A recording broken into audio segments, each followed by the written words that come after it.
Summer start అయిపోయింది. బయట విపరీతమైన ఎండ, వేడి.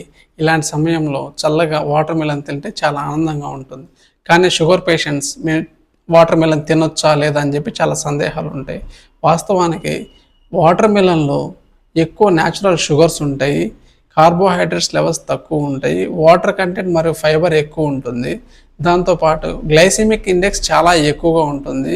కానీ దీంట్లో మంచి విషయం ఏంటంటే గ్లైసెమిక్ లోడ్ చాలా తక్కువగా ఉంటుంది. అదేవిధంగా దీంట్లో vitamin A, vitamin B one, vitamin బి6, vitamin C, proteins, amino acids, మళ్ళీ మెగ్నీషియం కూడా చాలా ఎక్కువ కంటెంట్లో ఉంటుంది కాబట్టి ఇది మన ఆరోగ్యానికి చాలా మంచిది.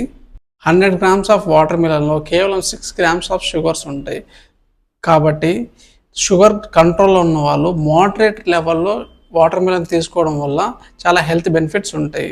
అదేవిధంగా షుగర్ కంట్రోల్లో లేని వాళ్ళు వాటర్ మిలన్ తింటే మీ షుగర్ స్పైక్స్ ఆటోమేటిక్గా పెరిగిపోతూ తగ్గిపోతూ ఉంటాయి. కాబట్టి చాలా జాగ్రత్తగా వాటర్ మిలన్ అనేది తీసుకోవాలి.